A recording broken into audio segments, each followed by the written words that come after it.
ನಮಸ್ಕಾರ ಎಲ್ರಿಗೂ. ಬೆಳಿಗ್ಗೆ ಒಂದು ಲೋಟ ಕಾಫಿ ಕುಡಿದು ಟೆರೆಸ್ ಮೇಲೆ ನನ್ನ ಮಗನಿಗೆ ಪಾರಿವಾಳ ತೋರಿಸ್ಕೊಂಡು ತಿಂಡಿ ತಿನ್ನಿಸಿ ಪಕ್ಕದ ಮನೆ ಪಾಪು ಜೊತೆ ಸ್ವಲ್ಪ ಹೊತ್ತು ಆಟ ಆಡ್ದ. ಸ್ವಲ್ಪ ಅವನಿಗೆ ಹಾಲು ಕುಡಿಸ್ಬಿಟ್ಟು ಮೆಲ್ಲಿಸ್ ಮೈ ತೊಳೆದು ಒಂದು ಸ್ವಲ್ಪ ಹೊತ್ತು ಮಲಗಿಸ್ದೆ ಅವನ್ನ. ಸ್ವಲ್ಪ ಬಟ್ಟೆ ಇತ್ತು, ಬಟ್ಟೆ ಎಲ್ಲನೂ ವಾಶ್ ಮಾಡಿ ಟೆರೆಸ್ ಮೇಲೆ ಬಟ್ಟೆ ಎಲ್ಲನೂ ಒಣಗಾಕ್ಬಿಟ್ಟು ಬಂದು ಕಿಚನ್ ಎಲ್ಲನೂ ಕ್ಲೀನ್ ಮಾಡಿಕೊಂಡೆ. ಪಾತ್ರೆ ಎಲ್ಲನೂ ವಾಶ್ ಮಾಡಿ ಮನೆಯೆಲ್ಲನೂ ಕ್ಲೀನ್ ಮಾಡಿ ಸ್ವಲ್ಪ ಹುರುಳಿಕಾಳಿತ್ತು, ಹುರುಳಿಕಾಳೆಲ್ಲನೂ ಹಾಕ್ಬಿಟ್ಟು ಮೊಳಕೆ ಕಟ್ಟೋಣ ಅಂತ ನೆನಾಕ್ತೆ. ತಲೆಗೆ ಸ್ವಲ್ಪ ಆಯಿಲ್ ಹಚ್ಕೊಂಡು ಕೈಕಾಲು ಮುಖ ತೊಳ್ಕೊಂಡು ದೇವ್ರಿಗೆ ದೀಪ ಹಚ್ಚಿದೆ. ಅಷ್ಟರಲ್ಲಿ ನನ್ನ ಮಗ ಎದ್ದ. ಮಧ್ಯಾಹ್ನ ಅಡುಗೆ ಮಾಡೋಣ ಅಂತ ತರಕಾರಿ ಸಾಂಬಾರು ಮಾಡಿಬಿಟ್ಟು ಅನ್ನ ಮಾಡಿದ್ದೆ. ಸಂಜೆ ಅಂಗಡಿಗೆ ಹೋಗ್ಬಿಟ್ಟು ಟೀ ಪುಡಿ ಮತ್ತು ಹಾಲನ್ನ ತೊಗೊಬಂದು ಟೀನ ಸ್ವಲ್ಪ ಕಾಸ್ಕೊಂಡು ಕುಡಿದೆ. ಅಷ್ಟರಲ್ಲಿ ಬಟ್ಟೆ ಎಲ್ಲ ಒಣಗಿತ್ತು. ಟೆರೆಸ್ ಮೇಲೆ ಬಟ್ಟೆ ಎಲ್ಲನೂ ತೊಗೊಂಬಂದು ಮಡಚಿಡ್ದೆ. ಸಂಜೆ ಆಯ್ತಲ್ಲ, ನನ್ನ ಮಗನ್ನ ಸ್ವಲ್ಪ ಹೊತ್ತು ಪಾರ್ಕಿಗೆ ಕರ್ಕೊಂಡೋಗಿ ಆಟ ಆಡಿಸ್ಕೊಂಡು ಮನೆಗೆ ಕರ್ಕೊಂಡು ಬಂದೆ. ಪಕ್ಕದ ಮನೆ ಪಾಪು ಜೊತೆ ಸ್ವಲ್ಪ ಹೊತ್ತು ಆಟ ಆಡ್ಕೊಂಡ.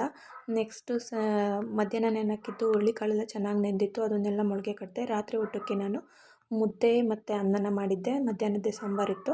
ಇಷ್ಟ ಆಗಿತ್ತು ನನ್ನ ಶನಿವಾರದ ದಿನಚರಿ. Thank you for watching.